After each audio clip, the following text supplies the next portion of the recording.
the chaos at the Capitol on Wednesday continues to unfold. Several members of the president's cabinet handing in their resignations, and a fifth person, a Capitol police officer, dead as a result of that riot. Lawmakers in Washington, including some from Maine, are making the push to remove President Trump from office following Wednesday's events. We'll have the latest. I think talking about it in a rational way is really important. Talking to your children about what's happening in Washington. We'll have some ideas on how to do that you might find helpful. No storms for a while, clear sailing through the weekend. This is the Morning Report.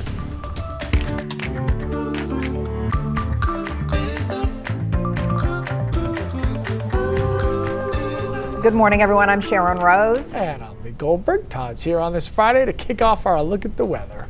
Yeah, things look pretty good right now, too. No storms for a while. The weekend storm continues to be a miss, and maybe the storm next week also. Very dry and quiet stretch with seasonably cold temps. Now, we started to clear out last night, and our temps this morning are a lot colder than recent ones.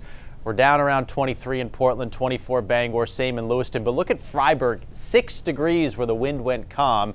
Elsewhere, we do have wind chill issues where it feels like the teens in both Lewiston and Augusta, 14 and 15 respectively.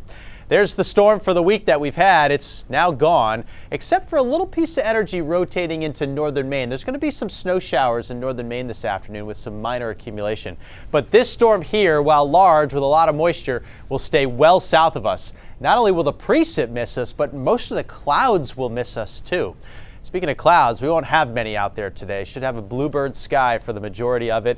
Later this afternoon, snow showers break out in northern Maine. They continue through the evening. Rest of the state stays quiet through the evening hours. Our highs today reach the upper 30s. I'm looking at a dusting to 2 inches for northern towns, Presque Isle, Caribou, up along the Canadian border there. Flurries as far south as Bangor and the western Maine mountains. Clear and cold getting started today, 20 degrees at the door. Bright sun, not too bad, midday 32, and nice winter weather this afternoon as well, except for up north where we get those snow showers. Looking at your weekend forecast, and we'll look ahead to next week as well, coming up in a few minutes.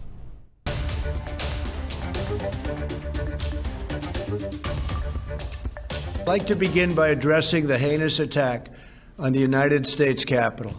Like all Americans, I am outraged by the violence, lawlessness, and mayhem. A new administration will be inaugurated on January 20th. My focus now turns to ensuring a smooth, orderly, and seamless transition of power. In an address to the nation, you heard right there President Trump condemning those involved in the violent riots at the Capitol. The president also shifted his tone when it comes to a transition of power, acknowledging the certification of President-elect Joe Biden. Following Wednesday's violent takeover of the U.S. Capitol, many want President Trump out of office, even though he only has 12 days to go. News Center Maine's Sean Stackhouse joins us live this morning with more on the movement and how 2 of Maine's members of Congress are involved. Hi, Sean.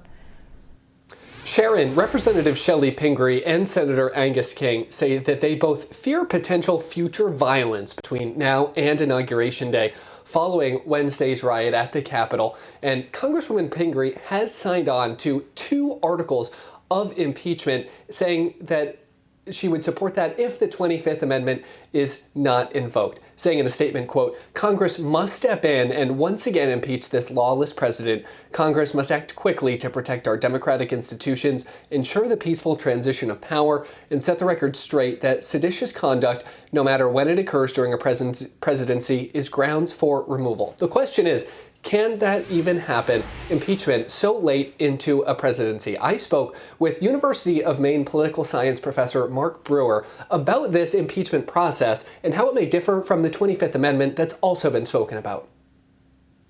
I think invoking the 25th Amendment is logistically possible. I know there are some other people talking about, removing the president via the impeachment process. That I think is logistically would be very difficult to see happening. Now, Professor Brewer adds that it would likely take longer than the 12 days President Trump has remaining in office for that impeachment process. As I had mentioned before, another option on the table that is being presented is the invoking of the 25th Amendment. That is something that we will be talking more about coming up in the next half hour. Live at home this morning, Sean Stackhouse, News Center Maine. Lee. All right, Sean, thank you very much. Some updates now on that situation in D.C. According to Capitol Police, an officer has died from a stroke that he suffered during the riots. This video from a reporter at our sister station in D.C. shows police lining the front of the Capitol overnight to honor Officer Brian Sicknick. He was a member of the Capitol Police Department for 15 years. Capitol Police say his death will be investigated as a homicide. He was the 5th person to die after the riots. One woman was shot inside the Capitol by police. 3 people died from medical emergencies. Now, the chief of the U.S. Capitol Police is resigning in the wake of the chaos on Wednesday. Chief Stephen Sund has faced a lot of criticism. People saying Capitol Police were extremely outmanned and unprepared. According to a police spokeswoman, Sund's resignation will go into effect on January 16th, just 4 days before President-elect Joe Biden's inauguration. And the first federal charges have been filed in connection with those riots, one of them a weapons charge. Police say at least 83 people now have been arrested so far. The FBI is still asking for the public's help to identify dozens more who stormed into the Capitol building. The events that have been happening at the Capitol this week have been a lot to unpack, and now you might be getting some questions from your kids about it all. News Center Maine's Lindsay Mills spoke with parents and education leaders about how they've started to navigate those discussions. My 14-year-old politically debates on TikTok. Rebecca Troop is a mom who lives in Lee, New Hampshire. By the time I got home from work, he was full on knowing what was going on, seeing it, saying, "Did you see this picture? Did you see this video?" She has always encouraged both of her sons to ask questions about what they see on social media, and they don't shy away from tough topics like what happened Wednesday at the Capitol. I think talking about it in a rational way is really important. Heidi Emmons in New Hampton, New Hampshire has 3 kids. She's also an 8th grade science and debate teacher. Kids are involved, they're listening to what their parents are saying, and it's really divided even in school. Emmons and Troop are among the adults everywhere talking about the chaos that unfolded with children and teens. They don't always have the context nor the experience or perspective to be able to put words to everything they might be feeling. Reagan Nichols is the superintendent of RSU 22 in Hamden. She says no matter the age group, there's one thing any teacher or parent can do when approaching this topic. Just show concern for what it is that they want to bring up, and if they choose to walk away from the conversation, let it be. Grace Levitt, the president of the Maine Education Association, says teachers have a responsibility to help students process what happened and educate them on how the process is supposed to work. Help our students understand how we can disagree on a topic and we can still discuss things. A learning moment for students with help from their teachers and parents. Ultimately, it's not my job to force my opinion on them. It's my job to educate them how to develop their own opinion.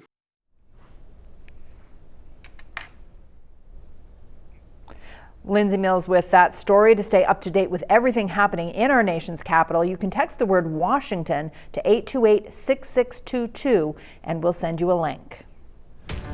All right, we'll take a break. When we come back, Maine schools are getting some help from the federal government as part of a new stimulus package. How long they will have to use the money coming in is coming up in the Morning Rush. First, Todd, give me something to know about this Friday forecast. Almost all of us will see sunshine today, except for far northern Maine. It will snow this afternoon through the evening, a dusting to 2 inches, and there may be some flurries this evening in the Bangor area too. Coming up, we'll be looking at the weekend, see where that storm's going. See you in a few minutes.